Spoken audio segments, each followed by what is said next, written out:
Hello guys, welcome to another game play video Resident Evil Village. चलो चालू करते हैं, स्टार्ट गेम कंटिन्यू। हम पीढ़ी वाली रक्षा सीनियर को मार दिए थे, अभी आगे बढ़ते हैं। इसको मार दिए, ये खत्म हो गई। फिर भी इसका चेहरा कितना मतलब लॉन्ग ऑन कैसे। हाँ, सेव करेंगे, भाग पड़ गया गया काम से। चलो, I have finished that item that was requested, please deliver it to the house with the red chimney, go through the caves, then head on to the village। फिर विलेज जाने का बात कर रहा है।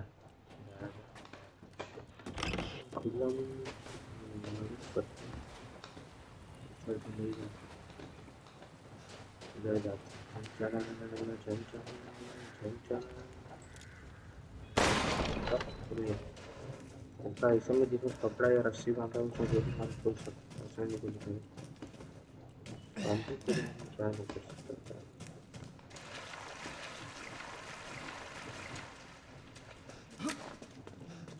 लेकिन रात को Hear our voice together as one in reverence. कोई बोल We रहा कुछ। call on thee within the endless dark to deliver us into fate's hands. As the midnight moon rises on black wings, so we make the sacrifice and await the light at the end.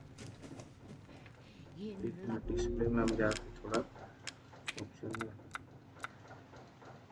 Graphics में subtitle तो कुछ बोल रहा life and in death, we give glory, Mother Miranda. मर गई mother मरंडा तुम्हारी। Great one, as the midnight moon rises अरे on black ये बुढ़िया आ wings, गए। we await the light at the end. In life and in death, glory to मुझसे Mother Miranda. वो नहीं Hey, सारा समझ remember में me? आया। I लास्ट में almost मुझे died एक on ही that बचा हुआ। castle. Tell me, what is going on around here? How can a man be almost dead? That's a question for the wise. You know what I mean. And I still haven't found Rose. Where did Mother Miranda take her? You're too late! Or maybe almost too late. The child will be sacrificed, life for life. What kind of sick medieval shit is this? She's just a baby. The crests of the four bloodlines may open the path you seek. Will you please stop talking in riddles? I just want to find my daughter. It's only a riddle if you don't know the answer. अच्छा, फिर लगता कुछ खोलना है। Wait a second. That looks familiar. Hey, hey, wait! बंद करके चला गया। क्या करना भाई।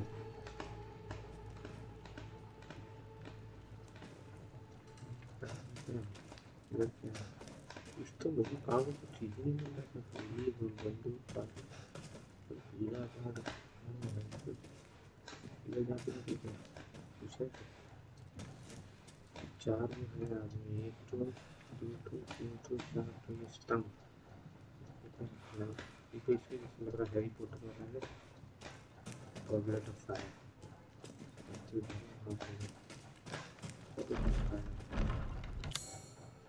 इससे खुलेगा, इससे नहीं खुलेगा।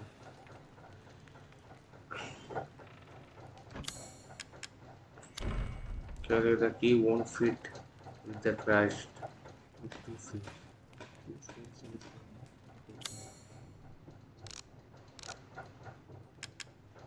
ये वाला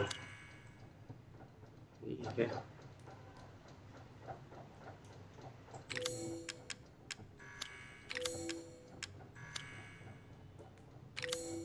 अरे क्या कर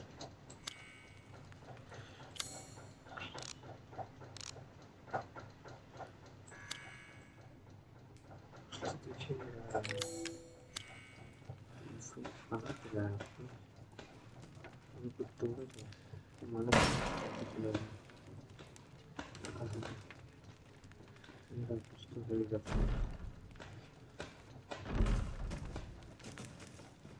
तो कुछ नहीं है, कुछ नहीं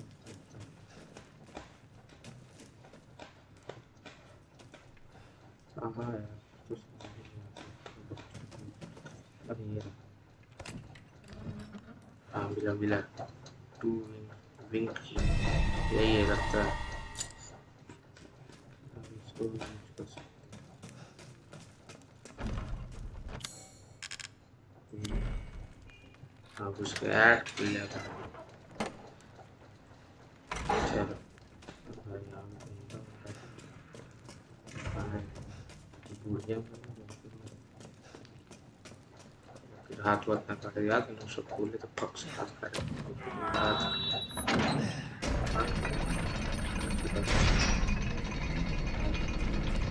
What is this? Ceremony site इसके साथ नहीं दवा दवाई में ठीक है इसे लगा the pattern looks familiar I have to examine अच्छा ये भी नहीं किससे familiar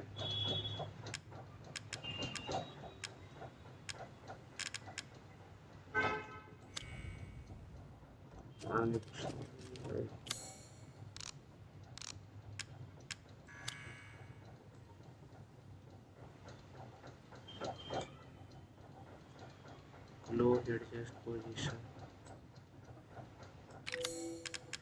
इसे मिलता है ना कहाँ पर ये वो सीन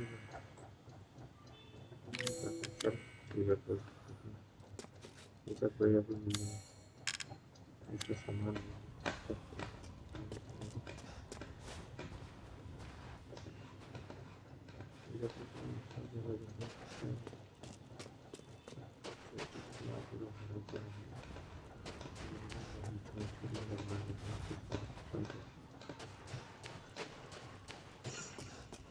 सब पेंटिंग करना है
भाई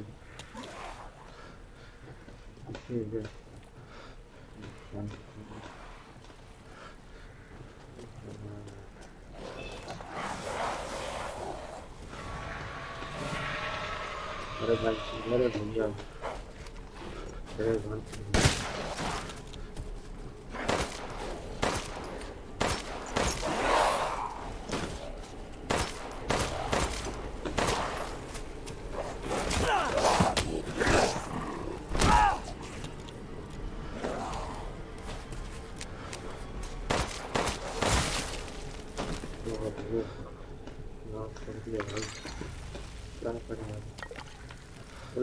दवा तो लोग गोली में स्नाइपर से मार जाता है तो पड़ेगा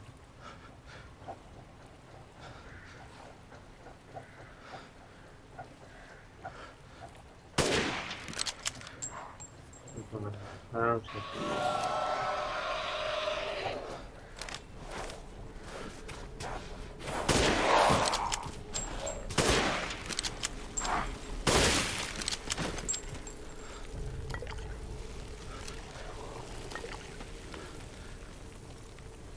कहाँ गया वो सीढ़ी कहाँ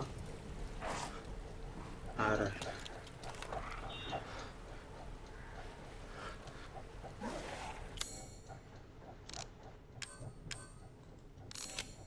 आठ नौ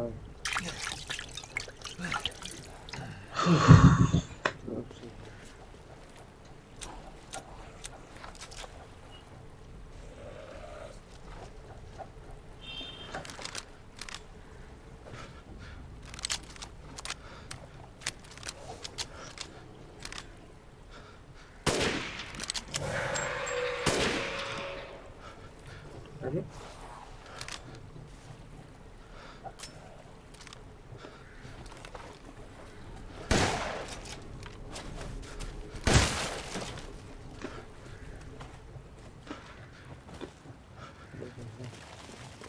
खत्म वो हाँ यार तो कम करो मुझे जाएगा मुझे कुछ चीज़ नहीं है छोड़ने का कुछ तो अच्छा क्या यूज कर सकते हैं कुछ भी कहीं यूज नहीं कर सकते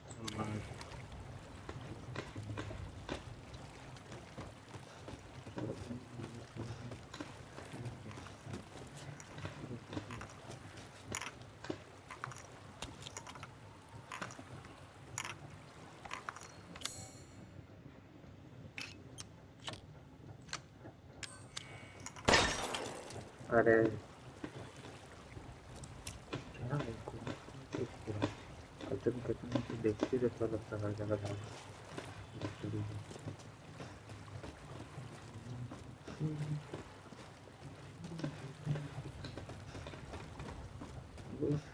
हर किसी को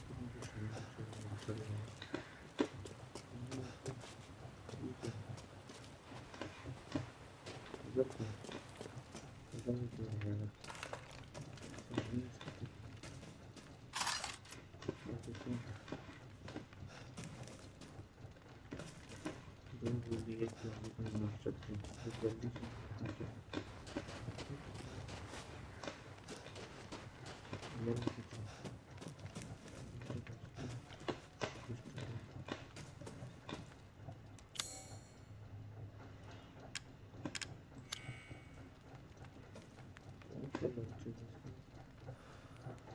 से एग्जाम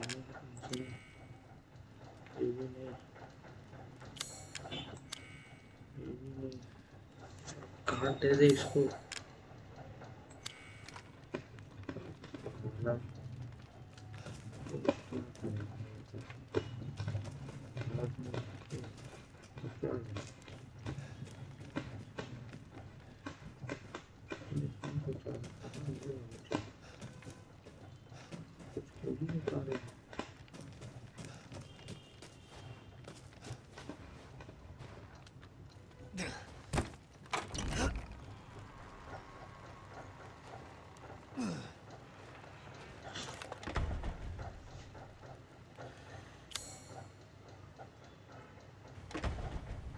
सॉरी यार थोड़ा वेट कर काम से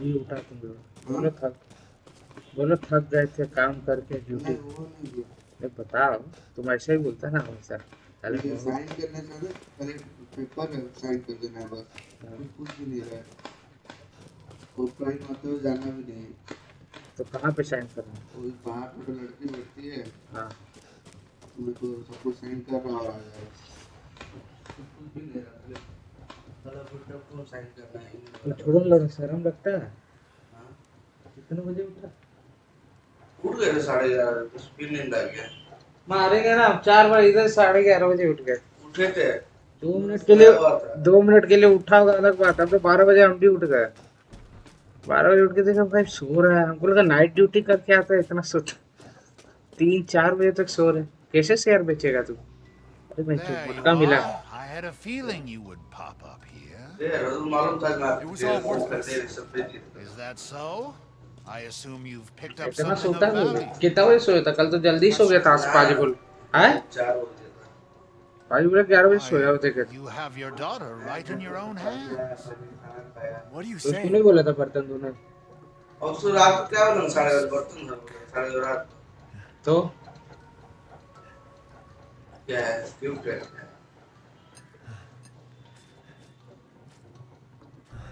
तो जाना पड़ेगा दिवाकर, साइन करने के लिए। सब साइन कर दे, सब साइन कर। हाँ तो हम तो जाएंगे। मेरा तो ये शिफ्ट है।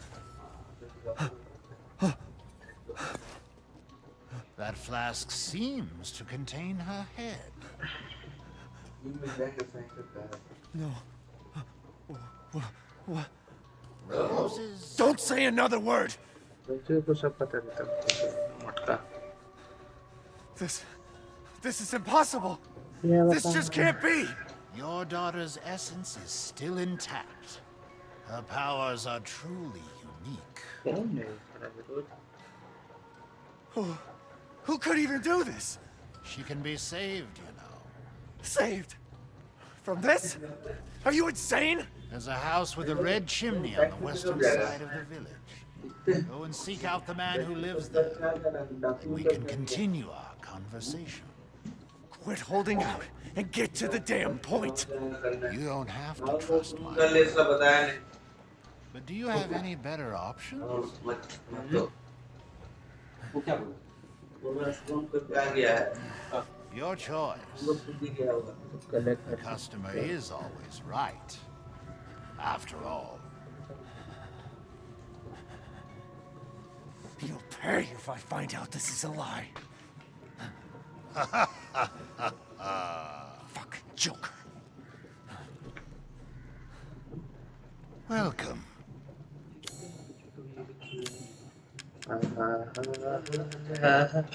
मेरी नींद इसी Why are you buying that one? Dynamite नहीं चाहिए। ये नहीं चाहिए। ये चाहिए शॉर्ट में। कितना ले सकते हैं? 1 2 3 4। अब ये देखिए। पहले लोगों को बेचते हैं कुछ। टेंशन मेरे पास दो है। इसको क्या करेंगे? भाई 25,000।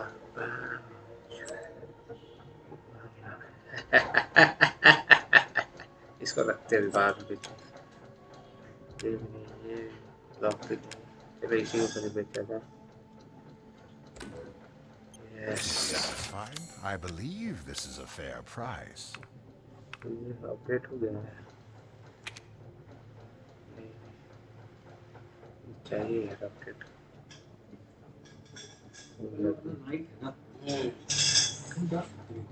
भी मिल जाएगा। चलो हम भी जाएंगे तो साथ में जाएंगे। What? Ah, it's fine. All finished. थोड़ा लेट करेंगे।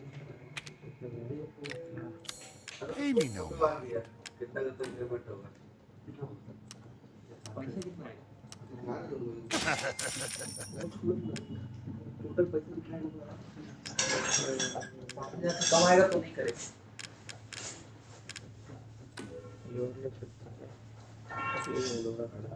Huh? Good day then. चलो चलो चलो। हमारा बड़े घर पर 4 और 4 जितना बेसिक होता है उतना ज़रूर पड़ता है। तो उसमें पड़ते जाते हैं ना। 8,000 रुपये 8,500 महीना। हाँ महीना। जब फिर अपने 300 रुपये तुम्हारा बढ़ जाएगा 4,400। आपके पास 5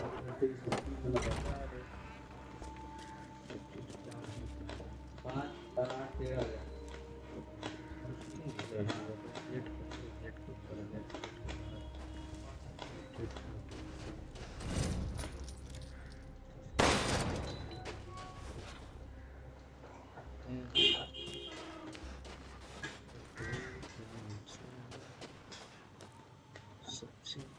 दमन डालो।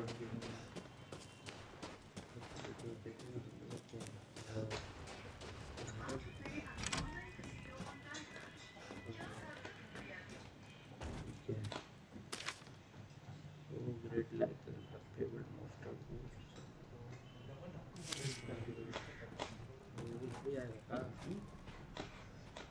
तो रात को डालो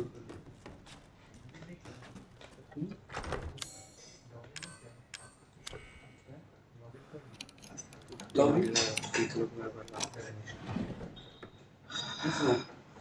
टेस्ट लॉबी आना पड़ता है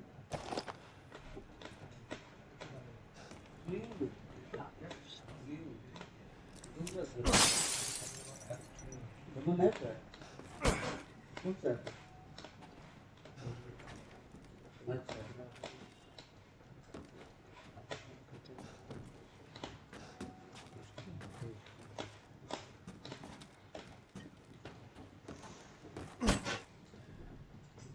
अच्छा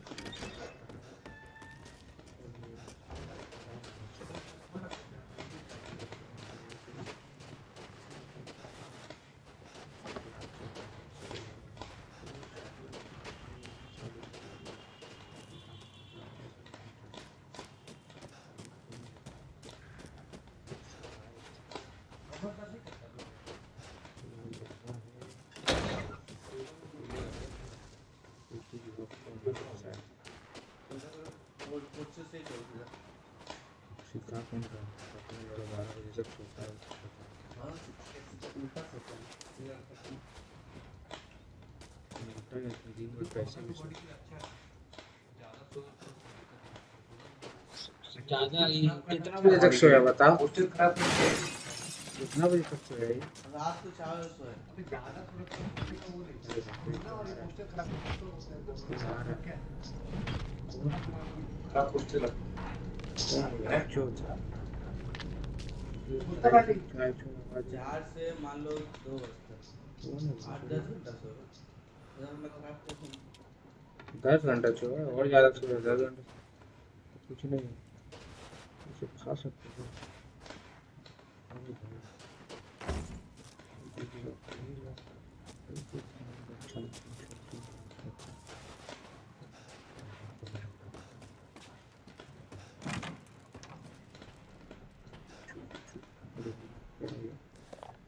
I already smoked the house with the chimney. I was going to take you, but blog but मेरी chimney में जाना है अरे यार look here.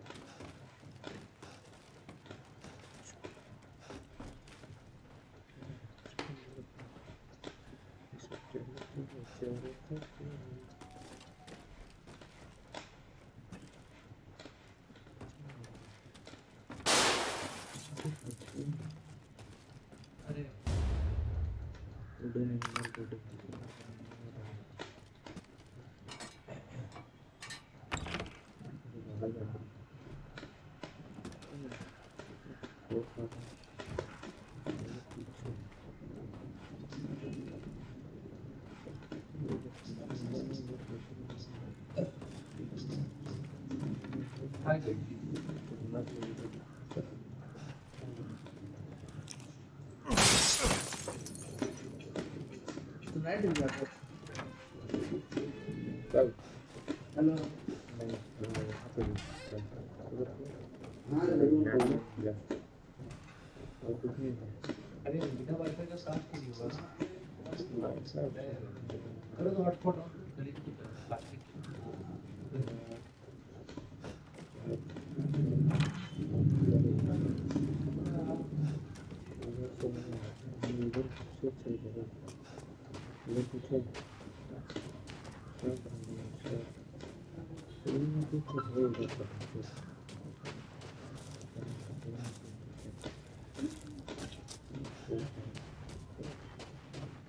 अचानक आके दब चलेगा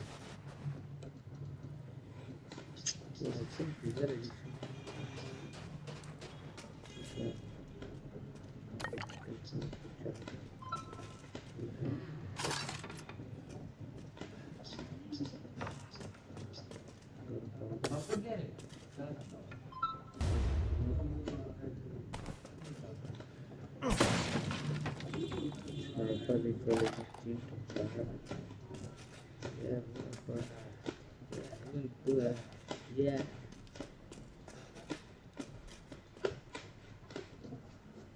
चलो बाबा चलो बाबा चलो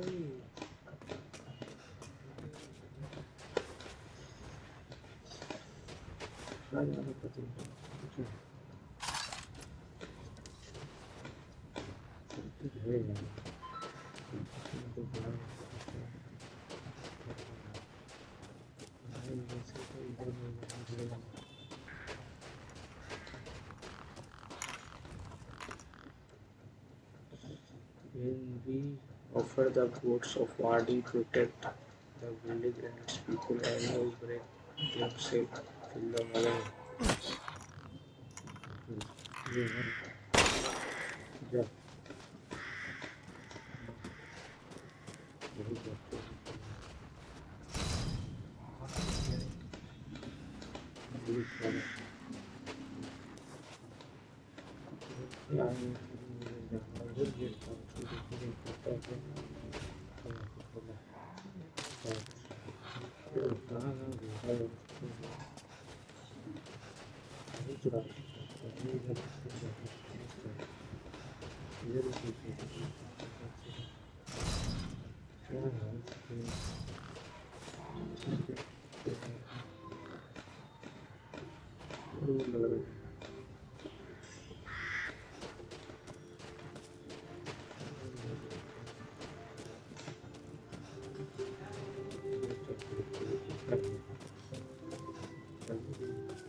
इधर भी है रास्ता दूसरा इधर से आए तो इधर आए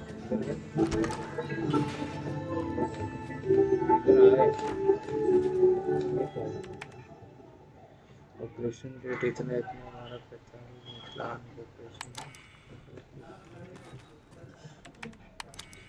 मतलब नहीं है काम है शेयर करने के लिए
तो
वही जगह है।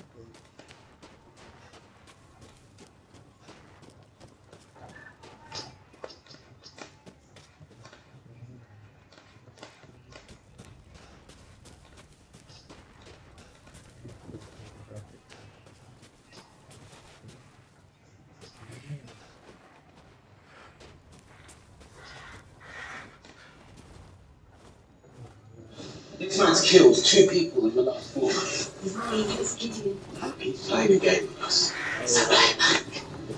And in this, do you really think it's like, are you trying to or unfortunately?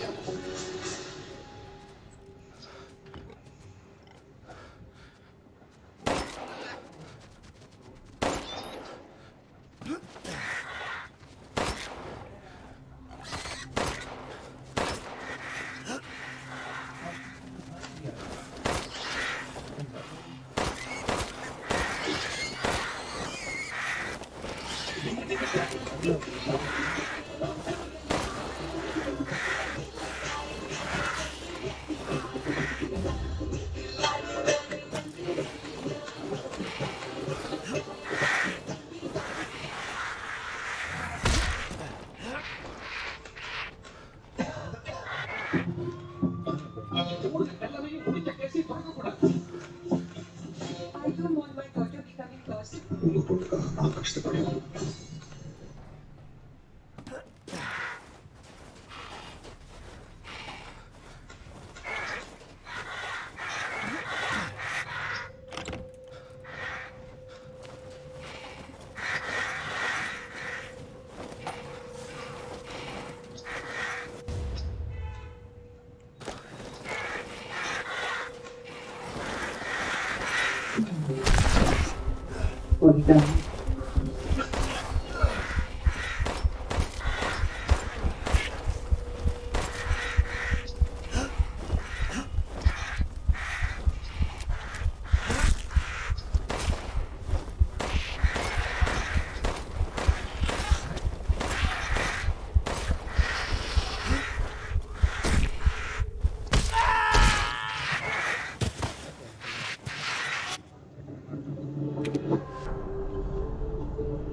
After more than 2 decades, the TV special is accused of being out of step with the times. Yeah. So many people do not fit into that narrow standard of beauty. Very obvious from what's going on in the world today that women are demanding more. It's a company that is not at all sort of sure-footed in this new environment. It's hard to ignore some difficult questions about building their founder, Les Wexner's ties to the fake Nancy Epstein, who was indicted on sex trafficking charges.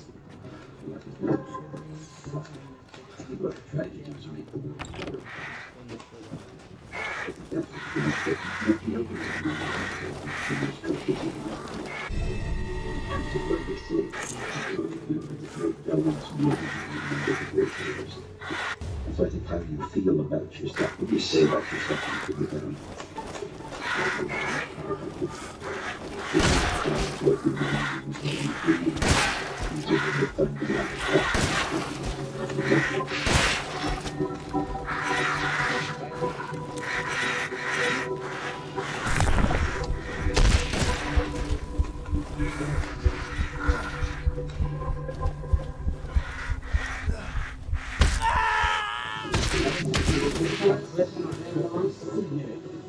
Then came Angels. Now, Victoria's Secret introduces Angels 2000. The bra of the future is here today. Do you believe? Do you believe? I believe in miracles. I believe.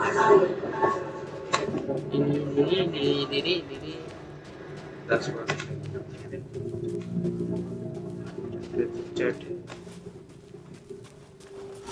No, Victoria's Secret. There's a great history to it, but I think that when we get to the heart of it, it's the legacy and the unknown stories.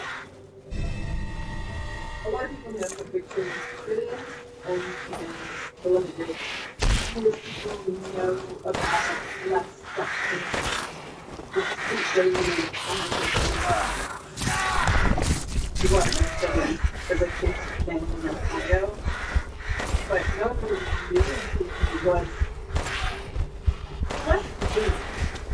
He thinks on a global scale that very few other entrepreneurs, maybe companies, that like government wanted to be a part of everything we do. After the sale of Victoria's Secret, it became very different.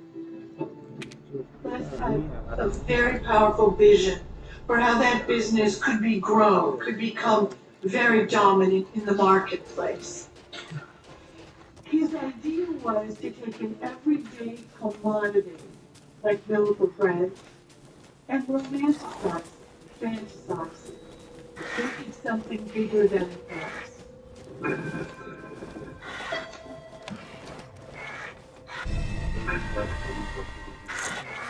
Les had read a book written by the famous director that making movies. So this is what he tell a story about his that universe for racial mechanism, but also the continuum. So he invented a story about the mythical founder of the brand, and her name was, of course, Victoria. She was refined, aspirational, and English. I am Victoria's Great White. This film measured times 60 days. Father told me about business, but Mother was determined that I develop my soul as ambition and community. Mother was passionate, a fiery Frenchwoman with a quick temper and a healthy disrespect for the English and their stodgy ways. She used to tease Father about everything. Victoria's this constant woman, lives in London, her husband was a barrister. It was a fantastic story. It was a very powerful student. We're always running around asking ourselves, would Victoria do this? That was the hard story. new young assistant buyer joined the team. And she said, Cindy, when do we get to meet Victoria? That's how real and powerful the story was. Victoria's Secret is extremely protective of its image. It doesn't want to be mentioned in the same breath as Fredericks of Hollywood or any, say, trashy lingerie store. Top Mom joined the catalog's creative team in beautiful homes all around the country. And it owns capsules, samples, and many elaborate sets of investments to enhance about the industry. Just to be sensual, elegant, because that is how Victoria and what most people perceive catalog photos to be.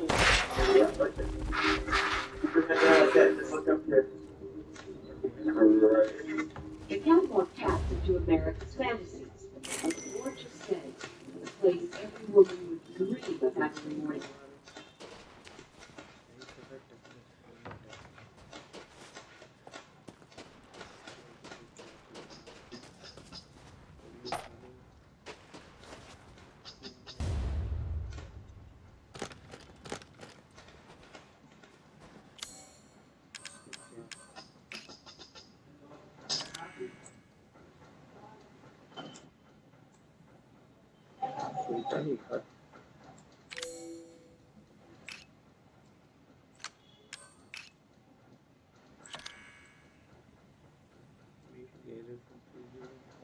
नमस्कार दोस्तों, FIFA world cup दुनिया के सबसे बड़े sports tournaments में से पिछली बार जो वर्ल्ड कप हुआ था 2018 में रशिया में, फीफा ने बताया कि करीब 3.572 बिलियन लोगों ने उसे देखा टीवी पर।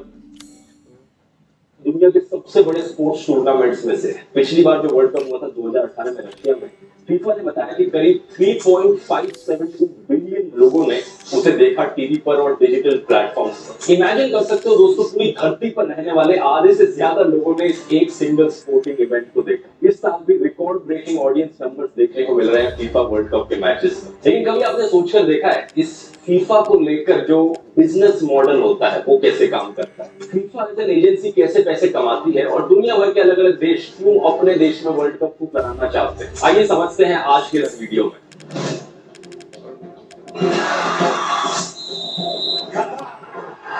कतर में हो रहे 22वें वर्ल्ड कप में 32 टीमें। FIFA says alcohol sales have been banned. The decision is clear. I think personally, for 3 hours a day, you cannot drink a beer and you will survive. The most deadly women's construction projects, the tarnished treatment of the LGBTQ community, FIFA is under fire.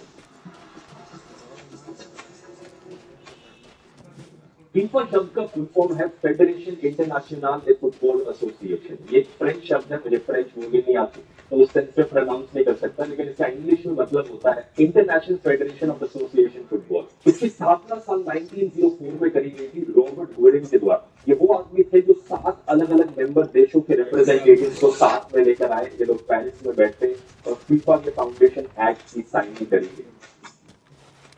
FIFA की स्थापना के बाद ये पहले president ही बने FIFA के। करीब 118 साल हम टाइम में फास्ट फॉरवर्ड करें तो आज के दिन फीफा से 211 टीम्स एफिलिएटेड। इंटरेस्टिंग बात ये है कि ये सारे के सारे अलग देश नहीं है, इनमें से कुछ टीम्स ऐसी भी हैं जो अलग अलग टेरिटरीज है कुछ नेशंस की, जैसे कि मकाओ और यूएस वर्जिन आइलैंड।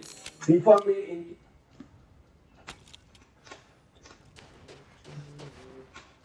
इंटरेस्टिंग बात यह है कि ये सारे के सारे अलग देश नहीं है, इनमें से कुछ टीम्स ऐसी भी हैं जो अलग अलग टेरिटरी में कुछ नेशंस जैसे कि मकाओ और यूएस वर्जिन आइलैंड।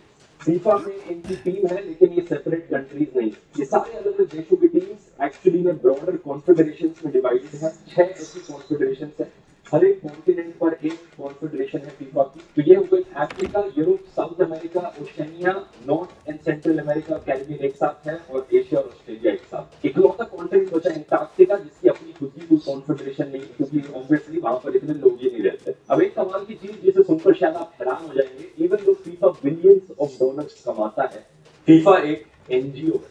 सही सुना आपने, एक नॉन गवर्नमेंटल ऑर्गेनाइजेशन। इसे बनाने के पीछे पर्पस बताया गया है फुटबॉल को दुनिया भर में प्रमोट करना। लेकिन जैसे बाकी एनजीओ अक्सर सोशल वर्क में इन्वॉल्व रहते हैं, ऐसे ही फीफा के भी अपने सोशल डेवलपमेंट प्रोग्राम जैसे कि education for all, save the planet, protect children. FIFA foundation को साल 2018 में एस्टैब्लिश किया गया था एक इंडिपेंडेंट एंटिटी की तरह, जिसका पर्पस था फुटबॉल की पॉजिटिव पावर को मोबिलाइज करना, लोगों की जिंदगी इंप्रूव करने के लिए। तो काफी हद तक कुछ सेंस में फीफा की बाकी एनजीओ की तरह काम करता है सोशल वर्क। लेकिन अगला सवाल उठता है कि इस ऑर्गेनाइजेशन के टॉप पर कौन बैठा? तो main decision making body FIFA की है दोस्तों, फीफा काउंसिल। 37 अलग अलग मेंबर्स इस फीफा काउंसिल में बैठते हैं। इनका एक प्रेसिडेंट होता है जिसे फीफा कांग्रेस के द्वारा इलेक्ट किया जाता है, 8 वाइस प्रेसिडेंट्स और 28 बाकी और मेंबर्स। फाइनेंशियली देखा जाए तो फीफा 4 साल की साइकिल से ऑपरेट करता है। वर्ल्ड कप के अराउंड इसकी साइकिल्स रिवॉल्व करती है। 2015 से 18 तक की जो साइकिल थी, जो पीरियड था, इस 4 साल में फीफा ने $6.4 बिलियन का रेवेन्यू कमाया, इसमें 2018 का वर्ल्ड कप इंक्लूड हो। और इस $6.4 बिलियन में से 83% पैसा जो आया वो फीफा ने वर्ल्ड कप 2018 से कमाया। अगली जो साइकिल है 2019 से 22 तक, वो 2022 का वर्ल्ड कप खत्म होने के बाद भी उसकी एक्चुअल फाइनल 83% पैसा जो आया वो फीफा ने वर्ल्ड कप 2018 से कमाया। अगली जो साइकिल है 2019 से 22 तक की, वो 2022 का वर्ल्ड कप खत्म होने के बाद भी उसकी एक्चुअल फाइनेंशियल डिटेल्स पता लगेगी, लेकिन एस्टिमेट किया गया है कि फीफा ऑलरेडी रिकॉर्ड रेवेन्यू कमा चुका है $7.5 बिलियन। और नेक्स्ट साइकिल में इसका रेवेन्यू $10 बिलियन तक टच कर सकता है। यानी 4 सालों में फीफा की कमाई ऑलमोस्ट डबल हो रही है। क्या कारण है इसके पीछे?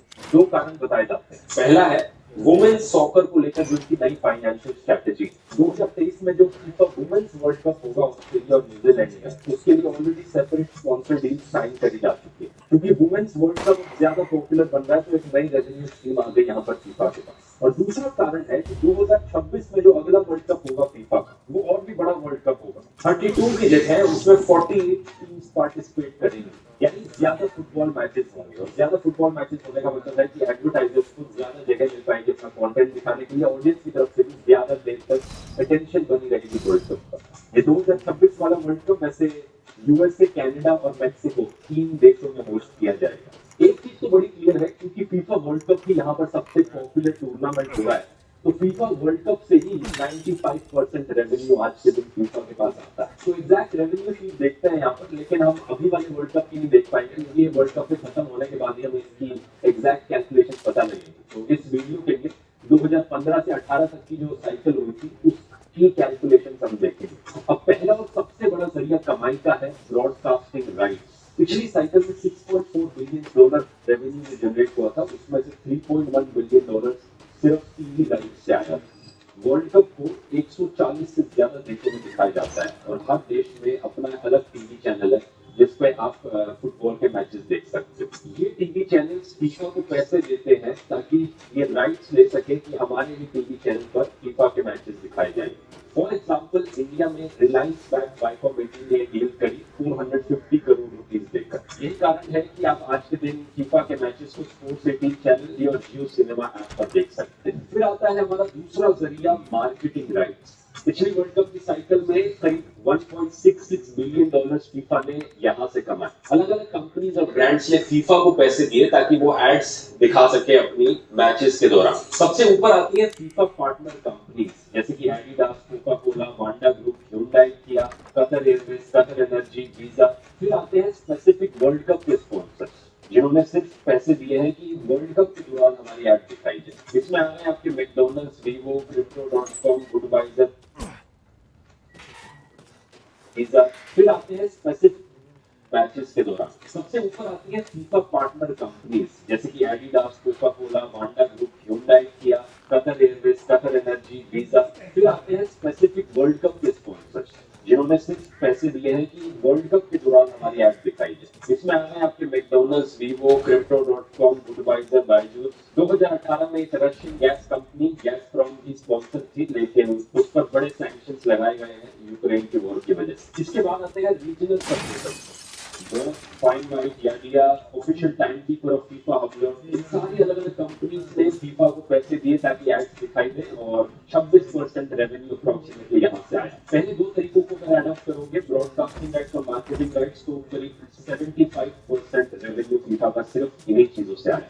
तीसरा फिर जाकर आते हैं टिकटिंग राइट्स, जो टिकट्स बेची जाती है स्टेडियम्स में, लोग मैच को जब देखने आते हैं वहां से जो पैसे कमाए जाते हैं। पिछले साइकिल में फीफा ने $564 मिलियन टिकट सेल्स से कमाए। इस साल एक्सपेक्ट किया जा रहा है कि और भी ज्यादा टिकट बेची जाएंगी तो और भी ज्यादा रेवेन्यू आएगा। इसके अलावा $148 मिलियन करीब आए हॉस्पिटैलिटी और अकोमोडेशन राइट्स से 2018 फीफा वर्ल्ड कप के दौरान, और टोटल में करीब 11% रेवेन्यू इस कैटेगरी से बना। चौथा जरिया है फीफा के ब्रांड के लाइसेंसिंग राइट्स, कि जैसे फॉर एग्जांपल कोई वीडियो गेम है, फुटबॉल का गेम है, फीफा का लोगो उस पर लगाया जा सके, फीफा को इसके लिए पैसे देने पड़ेंगे तो कुछ पैसा वहां से भी आता है। पिछली साइकिल में $600 मिलियन यहाँ से आए। एक कॉन्क्रीट एग्जांपल इसका है फीफा ई वर्ल्ड कप ग्रैंड फाइनल 18, एक ऐसा इवेंट जिसमें 20 मिलियन से ज्यादा प्लेयर्स ने पार्टिसिपेट किया। पांचवा और आखिरी जरिया है बाकी और बचे हुए जो छोटे मोटे रेवेन्यू सोर्सेज, जैसे कि फीफा क्लब वर्ल्ड कप हो गया, पेनल्टीज और अपील्स जो गेम्स के दौरान हो गई, फीफा क्वालिटी प्रोग्राम हो गया, real How to say nice? Dress nice. Haircut not nice. Too big. Functionally onion. Wow. Very smart.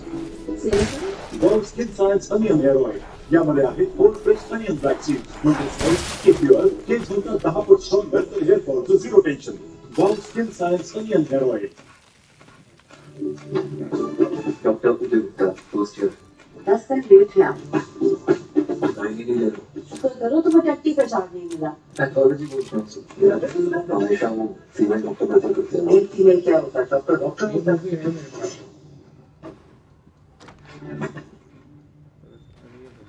Real estate को रेंट आउट करना हो गया, फीफा वर्ल्ड फुटबॉल म्यूजियम हो गया, फिल्म और वीडियो राइट्स बेचकर पैसे कमाना हो गया। ये सारे छोटे मोटे सोर्सेज हैं। अगर टोटल अमाउंट से कंपेयर किया जाए तो इन सबसे मिला मिलकर $322 मिलियन है। इन सारे छोटे मोटे सोर्सेज में से सबसे बड़ा इनकम सोर्स था annual FIFA club world cup, $123 million वहां से है। ये बेसिकली एक ऐसा इवेंट है जिसमें 7 टीम्स पार्टिसिपेट करती हैं नॉकआउट टूर्नामेंट में। 6 कॉन्टिनेंटल चैंपियंस लीग के 6 विनर्स एक साथ कंपीट करते हैं और 7वीं टीम होती है जो होस्ट कंट्री होती है। पिछले साल चेल्सी ने इस टूर्नामेंट को जीता था। Chelsea are the Club World Cup champions. A dramatic final. Chelsea 2. अब बात करते हैं दोस्तों खर्चों की, कहाँ पर फीफा को एक्चुअली में पैसा स्पेंड करना पड़ता है। ये बात भी सुनकर आपको बहुत शॉकिंग लगेगी, लेकिन एक्चुअली में फीफा को हार्डली कोई पैसा स्पेंड करना पड़ता है। ऑलमोस्ट कोई खर्चा नहीं है इनका। मैचेस को ऑर्गेनाइज करवाने की जो कॉस्ट होती है वो होस्टिंग कंट्री बेयर करती है। तो जिस देश में वर्ल्ड कप कराया जा रहा है उस देश की सरकार पे करती है मैचेस को ऑर्गेनाइज करवाने के लिए। टैक्सेस की बात करी जाए तो फीफा को कोई टैक्स का पैसा भी नहीं देना पड़ता है। इसकी आगे मैं वीडियो में बात करूंगा। सिर्फ प्राइज मनी की कॉस्ट बची यहाँ पर, जो प्राइज दिया जाता है फीफा वर्ल्ड कप जीतने वाली टीम को। ये इकलौता मेजर कंपोनेंट है कॉस्ट का जो फीफा को उठाना पड़ता है। इस 2022 वाले वर्ल्ड कप के लिए टोटल प्राइस है $440 मिलियन का। जो टीम जीतेगी उसे $42 मिलियन मिलेंगे, सेकंड आने वाली टीम को $30 मिलियन, और बाकी सारी टीम्स में अलग अलग डिस्ट्रीब्यूशन होता है डिक्रीजिंग ऑर्डर्स में, $27 मिलियन से लेकर $9 मिलियन का। वैसे ऐसे बिजनेस मॉडल से जो सीख मिलती है उसे अपनी जिंदगी में इम्प्लीमेंट करने के लिए कुकू एफएम पर मौजूद बिजनेस ऑडियो बुक्स बहुत ही हेल्पफुल रहती है। कई बढ़िया ऑडियो बुक्स हैं पर how to be a good leader, the business of the 21st century, the greatest salesman in the world. नया साल आने वाला है और आप अभी तक अगर कुकू एफएम के सब्सक्राइबर नहीं है तो ये बढ़िया मौका रहेगा। 2023 के लिए जो आप अपने पर्सनल गोल्स बनाएंगे, आप इस प्लेटफॉर्म का इस्तेमाल कर सकते हैं अपनी स्किल्स और नॉलेज को एनहांस करने के लिए। कुकू एफएम एक बहुत ही बढ़िया ऐप है ऑडियो बुक्स को सुनने के लिए, और आप अगर कूपन कोड GROUP50 इस्तेमाल करेंगे तो आपको 50% ऑफ मिलेगा। इनकी पूरे वर्ल्ड कप का एग्जाम्पल ले तो बताया गया है कई मेन स्ट्रीम मीडिया रिपोर्ट्स के द्वारा, जैसे कि फोर्ब्स और ब्लूमबर्ग, की कतर ने $200 बिलियन स्पेंड किए वर्ल्ड कप को ऑर्गेनाइज करवाने में। लेकिन ये $200 बिलियन का नंबर थोड़ा मिसलीडिंग है, क्योंकि कतर सरकार द्वारा, जैसे कि फोर्ब्स और ब्लूमबर्ग, की कतर ने पड़ रही है एग्जैक्टली कितनी पड़ती है वो होस्ट कंट्री को 50% ऑफ मिलेगा इनके पूरे साल भर के प्लान पे। और अब टॉपिक पर वापस आते हैं। इसके अलावा गेम्स को ऑर्गेनाइज करवाने की जो कॉस्ट पड़ रही है एग्जैक्टली कितनी पड़ती है वो होस्ट कंट्री को। अभी 2022 वाले वर्ल्ड कप का एग्जांपल लें तो बताया गया है कई मेन स्ट्रीम मीडिया रिपोर्ट्स के द्वारा, जैसे कि फोर्ब्स और ब्लूमबर्ग, की कतर ने $200 बिलियन स्पेंड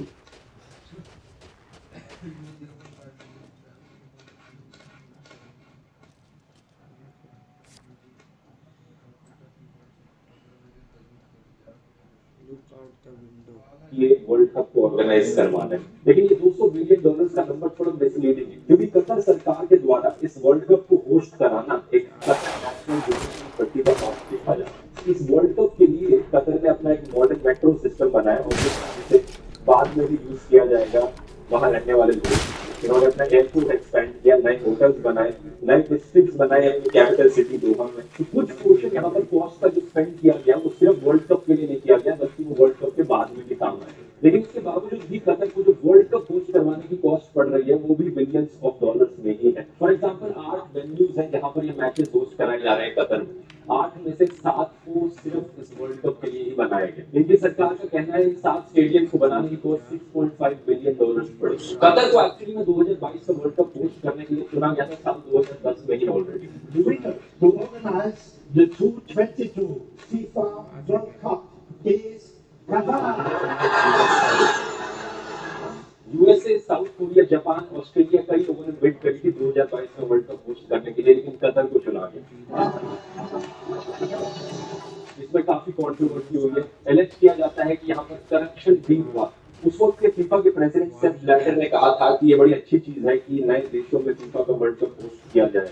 ये पहली बार है वैसे किसी मिडिल ईस्टर्न कंट्री में फीफा के वर्ल्ड कप को होस्ट किया जा रहा है, लेकिन अब सेम आदमी कह रहे हैं कि ये एक गलती थी इन्हें वर्ल्ड कप होस्ट कराने में। ऐसा क्यों कहा जा रहा है? कई रीजंस बताए जाते हैं इसके पीछे, कई कंट्रोवर्सीज जो कतर को लेकर हुई है। पहला, migrant exploitation. Bangladesh, India, Pakistan, Sri Lanka और नेपाल से आए कई वर्कर्स को कहा जाता है, एलिज किया गया है कि उन्हें जबरदस्ती फोर्स्ड लेबर की तरह काम करना पड़ा। वो अपनी जॉब्स नहीं बदल सकते थे, देश छोड़कर नहीं जा सकते थे और महीनों तक उन्हें अपनी पेमेंट का इंतजार करना पड़ा। Since the early 2000s, so many foreigners have come to work in Qatar. They now make up 80% of the total population. ये वो लोग थे जिन्होंने स्टेडियम्स की डेवलपमेंट करी और कतर में इंफ्रास्ट्रक्चर बनाया। रिपोर्टेडली करीब 6,700 से ज्यादा साउथ एशियन माइग्रेंट्स की डेथ्स हुई हैं 2010 से। एमनेस्टी इंटरनेशनल के एक पोल के अकॉर्डिंग 73% रिस्पोंडेंट्स ने कहा कि फीफा को करीब $440 मिलियन साइड में रख देने चाहिए माइग्रेंट वर्कर्स को कॉम्पनसेशन देने के लिए ह्यूमन राइट्स अब्यूजेस के लिए। दूसरी कंट्रोवर्सी उठी एलजीबीटी राइट्स को लेकर, जो कि कतर में लीगल नहीं है और इनफैक्ट जो फेमस रेनबो फ्लैग्स हैं एलजीबीटी के, उन्हें दिखाने पर भी बैन लगाया गया। फिर अल्कोहल को लेकर एक कंट्रोवर्सी उठी थी। बुडवाइजर एक अल्कोहल का ब्रांड है जिसने $75 मिलियन की डील करी फीफा के साथ ताकि इसी ब्रांड की अल्कोहल को स्टेडियम्स में बेचा जा सके। लेकिन टूर्नामेंट के शुरू होने से करीब 2 दिन पहले उन्हें बताया जाता है कि किसी भी मैच के दौरान कोई अल्कोहल की बिक्री नहीं होगी। फाइनली सबसे बड़ा कंट्रोवर्शियल मैटर था इस पूरे इशू में कि कतर को कैसे होस्टिंग राइट्स दिए गए वर्ल्ड कप होस्ट करने। 2010 में जब ये डिसीजन लिया गया था तब से लेकर आज तक 22 में से आधे से ज्यादा मेंबर्स फीफा की एग्जीक्यूटिव कमेटी के, उन्हें या तो इम्प्लीकेट किया गया है या इन्वेस्टिगेट किया गया है एलिजिड करप्शन और बाकी बैड प्रैक्टिसेस के लिए। कई ब्रांड्स जैसे कि Fly Emirates, Coca Cola, Sony, Adidas और वीजा ने स्टेटमेंट्स भी रिलीज करी थी इस इशू को कंसर्न करते हुए। आरोप ये लगाया जाता है कि रिश्वत दी गई थी फीफा के टॉप मेंबर्स को कि कतर को भी होस्टिंग राइट्स दिए जाए। वैसे क्या आप जानते हो फीफा एक्चुअली में 7 अलग-अलग गारंटीज और डेक्लेरेशन मांगता है उस सरकार से जिस देश में वर्ल्ड कप होस्ट किया जाए। ये गारंटीज कई इश्यूज से रिलेट करती है, जैसे कि वीजा, परमिट्स और इमिग्रेशन इश्यूज, दूसरा वर्क परमिट्स और लेबर लॉ एग्जेम्पशंस, तीसरा सेफ्टी और सिक्योरिटी, चौथा protection and exploitation of commercial rights, तो telecommunications, waiver, indemnifications, other legal issues और फाइनली टैक्स एग्जेम्पशन। तो फीफा की तरफ से इतनी सारी रिक्वायरमेंट्स हैं इन देश के लिए कि भाई अगर तुम्हारे देश को वर्ल्ड कप होस्ट करना है तो ये सारी कंडीशंस मीट करनी पड़ेंगी। हम कोई टैक्स भी देंगे तुम्हें, सारा खर्चा भी तुम्हें खुद उठाना पड़ेगा। और ये जो कंट्रोवर्सी हुई है ये तो Ready Spray is a higher limit day than instantly looking ready to go with Ready Spray.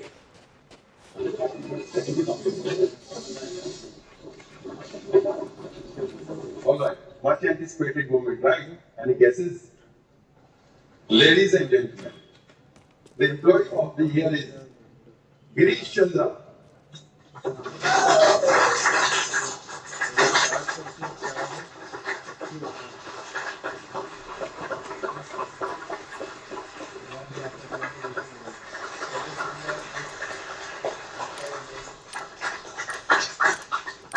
कुछ कहना चाहोगे? सर, मैं कुछ बोलना चाहता हूँ। Thank you. Hello everyone. मुझे नहीं लगता कि गिरीश को employ of the year award मिला है।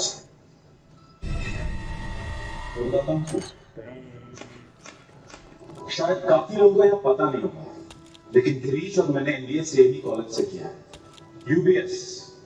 सालों से एक दूसरे को जानते थे, लेकिन पढ़ाई की बात आती तब अपना 36 का आंकड़ा था। टॉपर कौन बनेगा? वो बात अलग है कि दोनों साल टॉपर नहीं बना, याद है? पर मानना पड़ेगा, बंदे ने टफ फाइट की, हमेशा बस कुछ नंबरों से ही रह जाता। लेकिन आज आखिर इससे अभी सच कहूं तो एक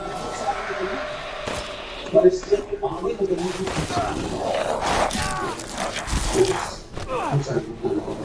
कॉलेज ज्वाइन करके बस चल रही हूँ, अचानक गिरीश के पास फर्स्ट सेमेस्टर एग्जामिनेशन में तो काफी टाइम लगा, गिरीश के लिए तो एग्जाम मुझे दिन से शुरू हुआ, रातों रात का लाडला माँ को संभालने लगा। छोटी बहन पापा को मिस ना करे, इसकी पूरी कोशिश की अपने पिता को खोने का दर्द दिल में छुपाए, अपनी फैमिली की जिम्मेदारियां सर पर उठाए। इसके अलावा मुझे की पढ़ाई का प्रेशर भी लगा, जेब में पैसे हो ना, कैंटीन में चाय खाने के लिए ऑलवेज रेडी, टी शर्ट पहन के आता था, कभी कभी बिंदास चप्पल पहन कर, लेकिन कॉन्फिडेंस पूछो मत। ऐसा नहीं कि चैलेंजेस नहीं आए हैं, पर इसने उन्हें डट कर फेस किया। He aimed even higher and worked even harder. और तो और अपनी क्लास में कईयों की प्रोजेक्ट को हैंडल करता था, including मेरी। Can you believe that? इसका सबसे बड़ा कंपटीशन था। कैसा कुछ अलग ही।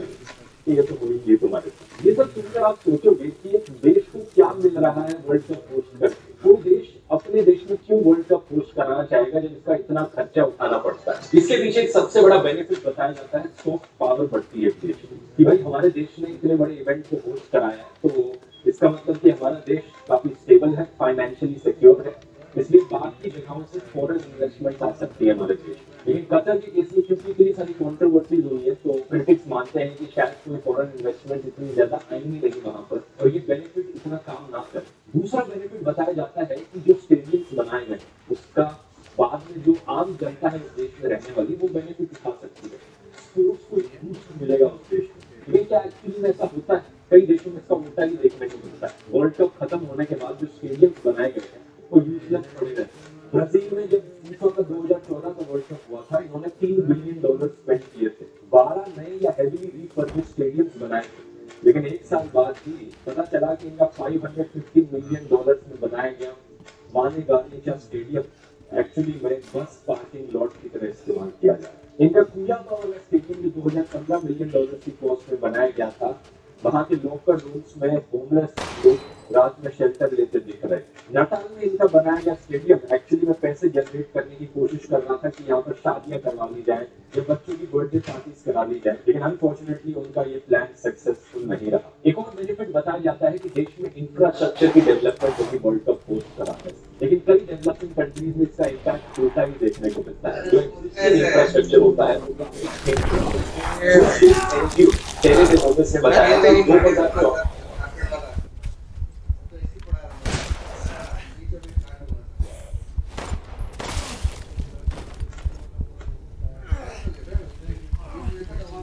गाय चल रहा है, ये चल रहा है और ऐसा नहीं हमेशा यूज करना है। नहीं ना स्पोर्ट बोलने बच्चा प्रैक्टिस के लिए देते हैं, बच्चा प्रैक्टिस करेगा अपना खेलेगा, क्या खेलेगा।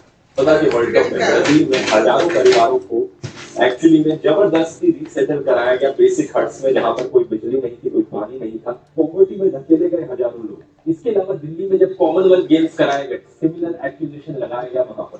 HLRN ने एस्टिमेट लगाया कि हजारों लोगों को घरों से बाहर धकेला गया क्योंकि स्टेडियम्स बनाने थे, बड़े बड़े पार्किंग लॉट्स बनाने थे, सड़कों को वाइडन करना था, शहर की ब्यूटिफिकेशन करनी थी, और इनका अनुमान था कि दिल्ली में CWG की वजह से 2.5 लाख लोग होमलेस हुए।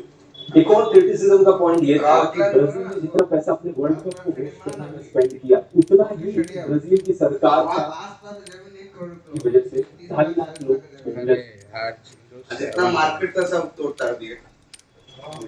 सब्जी का मार्केट, फल का मार्केट, बड़ा मार्केट। ऐसे बड़े बड़े पार्किंग लॉट्स बनाने थे, सड़कों को वाइडन करना था, शहर की ब्यूटिफिकेशन करनी थी, और इनका अनुमान था कि दिल्ली में CWG की वजह से 2.5 लाख लोग होमलेस हुए। एक और क्रिटिसिज्म का पॉइंट ये था कि ब्राजील ने जितना पैसा अपने वर्ल्ड कप को होस्ट करने में स्पेंड किया, उतना ही ब्राजील की सरकार का इनके सोशल वेलफेयर प्रोग्राम बोल्सा फैमिलिया के लिए पूरे साल 2013 में एक ऐसा सोशल वेलफेयर प्रोग्राम जिस पर 50 मिलियन लोग रिलाय करते हैं। तो जो पैसा अपने सिटीजन्स की भलाई के लिए स्पेंड किया जा सकता था, उसे यहाँ पर स्टेडियम्स बनाने में स्पेंड किया गया। वो स्टेडियम्स जो बाद में काम नहीं आए बनने। इंडिया में आज के दिन भी हमें कहानियां सुनने को मिलती हैं कैसे हमारे एथलीट्स के पास बेसिक फैसिलिटीज तक नहीं। तो शायद ये कंक्लूजन निकाला जा सकता है कि डेवलपिंग कंट्रीज जैसे ब्राजील और इंडिया में अगर कोई वर्ल्ड कप होस्ट कराया जाता है तो उतना फायदेमंद नहीं होता वो जितना एक डेवलप्ड नेशन के लिए होता है। इसके अलावा एक और बेनिफिट बताया जाता है कि GDP बूस्ट होगा। हमारे देश में वर्ल्ड कप हो रहा है, दुनिया भर से लोग स्टेडियम्स में मैच देखने आएंगे, तो वो अपने साथ पैसा लेके आएंगे, हमारा टूरिज्म बढ़ेगा देश का, और ये एक्चुअली में एक ऐसा बेनिफिट है जिसमें कोई दो राय नहीं। कतर वाले वर्ल्ड कप के लिए एस्टिमेट किया गया है कि 1.2 मिलियन विजिटर्स आएंगे कतर देश में, और $17 बिलियन कतर की इकोनॉमी को बेनिफिट पहुंचेगा। तो ये जरूरी नहीं है कि देश अगर वर्ल्ड कप होस्ट करा रहा है तो उसे सिर्फ नुकसान ही हो, कई फायदे भी होंगे। लेकिन बात यहाँ पर यह है कि अगर कोई देश वर्ल्ड कप होस्ट कर रहा है तो उसे अपनी कैलकुलेशन खुद करनी पड़ेंगी और देखना पड़ेगा कि अगर हमने वर्ल्ड कप किया अपने देश में तो कहाँ कहाँ हमें फायदा होगा, कहाँ कहाँ नुकसान होगा, और ओवरऑल इसका इम्पैक्ट पॉजिटिव होगा या नेगेटिव होगा, फिर डिसीजन लिया जाए वर्ल्ड कप होस्ट करने का। क्योंकि कतर एक ऐसा देश है जिसका हाईएस्ट GDP पर कैपिटा है पूरी दुनिया में, तो शायद से इतनी सारी कंट्रोवर्सीज के बावजूद भी कतर को यहाँ पर पॉजिटिव इम्पैक्ट भी दिखते हैं। यहाँ पर आपकी क्या राय है, मुझे कमेंट्स में लिखकर बताइए। वीडियो पसंद आए बाकी और बिजनेस मॉडल वाले वीडियोस प्लेलिस्ट पर क्लिक करके देख सकते हैं। पूरी सीरीज बना रखी है अलग अलग टॉपिक पर, अलग अलग चीजों के बिजनेस मॉडल बताते हैं।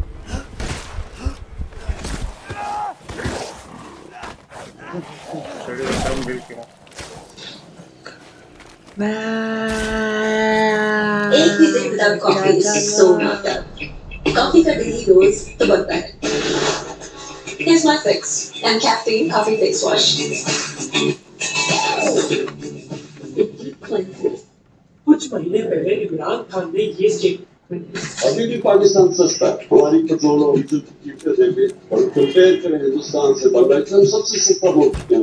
और इस चीज के लिए उनको क्रिटिसाइज किया गया क्योंकि इंडिया का GDP पर कैपिटा पाकिस्तान के GDP पर कैपिटा से 1.5 गुना ज्यादा है। पर आज जब हम बहुत आसानी से कह सकते हैं कि इंडिया की इकोनॉमी पाकिस्तान की इकोनॉमी से बेहतर करनी है, एक टाइम था जब हम ऐसा नहीं कह सकते थे। इस ग्राफ को देखिए, 1980 में पाकिस्तान का GDP पर कैपिटा इंडिया से ज्यादा था, और 40 साल बाद इंडिया का GDP पर कैपिटा ऑलमोस्ट 70% ज्यादा है पाकिस्तान से।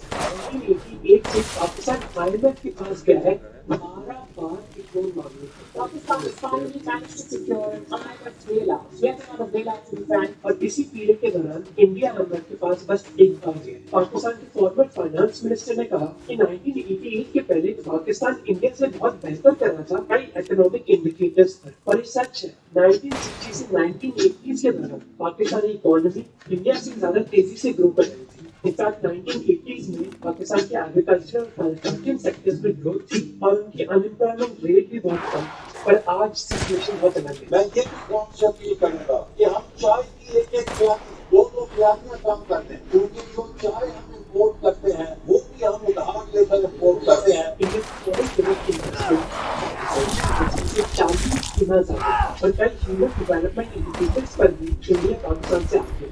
और इंडिया ही नहीं, बांग्लादेश जिसकी 1971 में पाकिस्तान की इनकम के आधे से भी कम थी, अब वो एक्सपोर्ट्स, एजुकेशन और लाइफ एक्सपेक्टेंसी में पाकिस्तान से आगे है। तो एक समय पाकिस्तान की इकोनॉमी इंडियन इकोनॉमी से आगे थी, पर अब सिचुएशन बहुत अलग है। तो ऐसा हुआ क्या जिसकी वजह से अब पाकिस्तान इतना पीछे है इंडिया से? इसी के बारे में हम बात करेंगे इस वीडियो में। इस चीज को समझने के लिए हमें 1947 के पहले जाना होगा, जब ये दोनों देश एक थे। ये कुछ फोटोज है बंगाल प्रोविंस से, जो 20वीं सदी का सबसे भयानक डिजास्टर्स में से एक था, जिसकी वजह से 30 लाख लोग मारे गए थे। उस समय अंग्रेजों ने कहा था कि ये अनअवॉइडेबल नेचुरल डिजास्टर था, और आज कई रिसर्चर्स मानते हैं कि ये डिजास्टर अंग्रेजों की वजह से ही हुआ था, क्योंकि उस समय इन्फ्लेशन बहुत बढ़ गई थी। इस चीज के लिए जिम्मेदार अंग्रेजों की पॉलिसीज भी थी, जिसकी वजह से जरूरी रिसोर्सेज गरीब इंडियन से छीनी जा रही थी, ताकि ब्रिटिश और अमेरिकन सोल्जर्स अपनी वर्ल्ड वॉर लड़ सकें। ये एक उदाहरण है जो हमें बताते हैं कि अंग्रेजों के दौरान इंडिया और पाकिस्तान को किस चीज से गुजरना पड़ा था। 1900 से 1947 के दौरान इंडिया की इकोनॉमिक ग्रोथ बस करीब 1% थी हर साल की। इसके पीछे कारण था कि इंडिया की इकोनॉमी उस समय मोस्टली एग्रीकल्चरल थी, और इसके बावजूद अंग्रेजों ने बहुत कम इन्वेस्टमेंट करी थी इंडिया की एग्रीकल्चरल प्रोडक्टिविटी बढ़ाने से। अंग्रेजों ने इंडियन की ह्यूमन पोटेंशियल पर भी बहुत कम इन्वेस्टमेंट्स करी, जिससे एजुकेशन और हेल्थ केयर में बहुत कम पैसा डाला गया, जिसकी वजह से दुनिया में इंडिया की लिटरेसी रेट सबसे कम में से एक थी, और लाइफ एक्सपेक्टेंसी 30 से 40 साल के बीच थी। इसकी वजह से जब दोनों देशों को इंडिपेंडेंस मिली, और दोनों सरकारों की जिम्मेदारी थी कई सालों की स्लो ग्रोथ रेट को चेंज करना। कई पॉलिसीज दोनों साइड में बहुत सिमिलर थी। दोनों ही देशों की इकोनॉमीज में सरकार एक बहुत इम्पोर्टेंट रोल प्ले कर रही थी, जिसको हम कहते हैं सेंट्रल। सरकार सब डिसाइड करती है कि किसको क्या करना चाहिए, बल्कि मार्केट्स डिसाइड करती है। और यही 1950s के बाद पाकिस्तान में कुछ चीजें ऐसी होने लगी, जिसकी वजह से उनकी इकोनॉमी इंडिया से बेहतर करने लगी। क्या थी ये चीजें? लियाकत अली खान से लेकर फिरोज खान जून तक अपने इंडिपेंडेंस के पहले 11 साल में पाकिस्तान के 7 प्राइम मिनिस्टर्स थे। ये सिलसिला थमा 1958 में, जब आयूब खान ने एक मिलिट्री रूल इम्पोज किया। में मार्शल लॉ नाफिज कर दिया गया है। और चाहे इस मिलिट्री रूल के पॉलिटिकल कॉन्सिक्वेंसेस इतने अच्छे नहीं थे, जिनके बारे में हमने पिछले वीडियो में बात करी थी, पर आयूब खान के रूल में एक पीरियड स्टार्ट हुआ, जिसको पाकिस्तानी इकोनॉमी के लिए गोल्डन पीरियड कहा जाता है, क्योंकि पॉलिटिकल स्टेबिलिटी की वजह से 1960s के दौरान पाकिस्तान की इकोनॉमी तेज गति से बढ़ी। इस पीरियड के दौरान सरकार ने इंफ्रास्ट्रक्चर और हैवी इंडस्ट्रीज में इन्वेस्टमेंट करी। इस समय के दौरान पाकिस्तान को अपनी पहली ऑयल रिफाइनरी मिली, एक ऑटोमोबाइल इंडस्ट्री स्टार्ट हुई, सीमेंट इंडस्ट्री स्टार्ट हुई, और कई और हैवी मैन्युफैक्चरिंग इंडस्ट्रीज भी स्टार्ट हुई। इस समय के दौरान पाकिस्तान की मैन्युफैक्चरिंग ग्रोथ 8.5% थी, तो पाकिस्तान के इतिहास में मैन्युफैक्चरिंग ग्रोथ सबसे हाईएस्ट थी। इस समय पाकिस्तान में एग्रीकल्चरल रेवोल्यूशन भी स्टार्ट हुआ। इस एग्रीकल्चरल रेवोल्यूशन की वजह से इंडिया को भी इंस्पिरेशन मिला था। पाकिस्तान ने water resources, mechanical agriculture production, fertilizers, pesticides और बेहतर राइस और व्हीट सीड्स में इन्वेस्टमेंट्स करी, जिसकी वजह से 1960s में पाकिस्तान की एग्रीकल्चर ग्रोथ रेट 5% से ज्यादा था। अपने बजट को ढंग से मैनेज करना कंट्रीज के लिए जरूरी नहीं होता, बल्कि हमारे लिए भी बहुत जरूरी होता है। कई बार हम एक्स्ट्रा खर्चे कर लेते हैं और बाद में पछताते हैं, और इस चीज के लिए आपको हेल्प करेगा वन कार्ड, जो आपको उनकी ऐप में डिटेल स्पेंड एनालिसिस ही नहीं बल्कि एडवांस कंट्रोल्स भी देता है।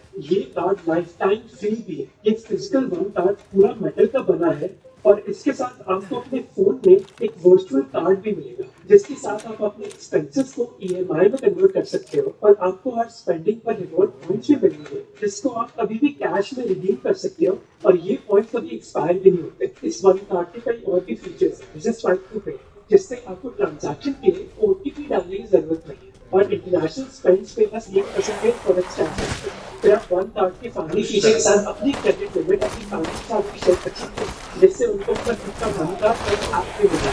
वन कार्ड एक बाय और क्रेडिट का कार्ड नहीं बल्कि क्रेडिट कार्ड है, जिससे आपको एक ऑफर मिलता है। तो अपने लिए भी एक ऐसा कार्ड मंगाओ, डिस्क्रिप्शन में लिंक है, जिससे आप वन कार्ड आप डाउनलोड कर सकते हैं। आप वीडियो पर वापस आते हैं, इस एडवर्टाइजमेंट को देखिए। ये एड है 1960s से, और एक उदाहरण है कि आयूब खान के रूल के दौरान पाकिस्तान की टेक्सटाइल इंडस्ट्री कितनी डेवलपमेंट कर रही थी। मिड 1960s में पाकिस्तान में करीब 180 यूनिट थे जो टेक्सटाइल ब्लीचिंग, प्रिंटिंग और प्रोसेसिंग कर रहे थे। ये यूनिट्स कराची में भी थे और पंजाब में भी। इसके अलावा पाकिस्तान के एक्सपोर्ट्स भी बहुत तेजी से बढ़ रहे थे, स्पेशली टेक्सटाइल्स, जिसकी वजह से कई लोगों के बीच एक बहुत बड़ी उम्मीद थी पाकिस्तान की इकोनॉमी के बारे में, और कई देश पाकिस्तान को सपोर्ट करना चाहते थे। ये चीज हमें देखने को मिली कोल्ड वॉर के दौरान, जब पाकिस्तान ने डिसाइड किया कि वो यूएस को सपोर्ट देंगे सोवियत यूनियन और यूएस के बीच कोल्ड वॉर के दौरान। इस सपोर्ट की वजह से पाकिस्तान को बिलियंस ऑफ डॉलर्स मिले यूएस से। जैसे इस चार्ट को देखिए, जहाँ आप देख सकते हैं कि 1960s के दौरान पाकिस्तान को कितना एड मिला यूएस से। यूएस के अलावा कई मिडिल ईस्ट देशों ने भी पाकिस्तान को कई करोड़ों रुपए दिए सपोर्ट के। ये है राजा जी, जो एक टाइम पर जवाहरलाल नेहरू के दोस्त थे और 1960s में उनके सबसे बड़े क्रिटिक थे, क्योंकि जहाँ राजा जी चाहते थे कि इंडिया की इकोनॉमी खोल दी जाए, जवाहरलाल नेहरू इकोनॉमी में सरकार का कंट्रोल चाहते थे। और जहाँ आयूब खान के रूल में पाकिस्तान की इकोनॉमी ट्रेड कर रही थी और एक्सपोर्ट कर रही थी दूसरे देशों के साथ, वही इंडिया की इकोनॉमी और बंद हो गई थी। इंडिया की सरकार ने एक्सपोर्ट्स कम कर दिए थे क्योंकि उन्होंने ऐसी ट्रेडिंग पॉलिसी अपनाई 1960s में। इस ट्रेडिंग पॉलिसी की वजह से इंडिया की ग्रोथ बहुत कम थी। इंडियन सरकार का आइडिया था कि वो डोमेस्टिक इंडस्ट्रीज को बढ़ावा देना चाहते हैं, जिसकी वजह से उन्होंने टैरिफ्स, सब्सिडीज और दूसरी रिस्ट्रिक्शंस अपनाई, जिससे ना बिजनेसेस एक्सपोर्ट कर सकते और ना अपने सामान एक्सपोर्ट कर सकते। वहीं ये माना जाता है कि पाकिस्तान में बिजनेस करना बहुत आसान है क्योंकि आपको मिलिट्री जेटल की हॉबी चाहिए, जबकि इंडिया में कुछ भी काम करवाने के या फिर एडवाइस देने के लिए आपको कई कानूनों से मिलना पड़ता है। इन्हीं प्रॉब्लम की वजह से जहाँ 1960 से 1980 तक पाकिस्तान की ग्रोथ रेट थी 6%, इंडिया की ग्रोथ रेट थी 4%। और 1970s में कुछ हुआ जिससे ये सिचुएशन चेंज हो गई। Having created an unmanageable situation entirely through his own folly, Silver Yahya Khan was now about to pull the roof down on himself. The Pakistani Tabadere casualty. A new nation was born. उस समय पाकिस्तान के दो बड़े हिस्से थे, waste Pakistan और east Pakistan. जहाँ कई टेक्सटाइल मिल्स जिससे पाकिस्तान का फायदा होना था वो ईस्ट पाकिस्तान में थे, और उस पैसे के खर्चे ईस्ट पाकिस्तान में नहीं बल्कि वेस्ट पाकिस्तान में डाले जा रहे थे। आयूब खान के 10 साल के रूल के बाद जहाँ वेस्ट पाकिस्तान की पर कैपिटा इनकम करीब 500 रुपए थी, ईस्ट पाकिस्तान की पर कैपिटा इनकम करीब 300 रुपए थी। इसके अलावा आयूब खान ने कई ऐसी ट्रेड पॉलिसीज भी इम्प्लीमेंट करी जिससे ईस्ट पाकिस्तान को भुगतना पड़ा। जैसे जहाँ वेस्ट पाकिस्तान के प्रोडक्ट्स ईस्ट पाकिस्तान में आसानी से बेचे जा सकते थे, तो ईस्ट पाकिस्तान के प्रोडक्ट्स पर टैरिफ लगाया जाता था वेस्ट पाकिस्तान में बेचने के लिए। इसका मतलब था कि ईस्ट पाकिस्तान में आप कुछ भी बेच सकते थे और वेस्ट पाकिस्तान में आपको लोकल प्रोडक्ट्स ही बेचने थे। और ये बस इनकी कारण था, ऐसे और कई कारण थे।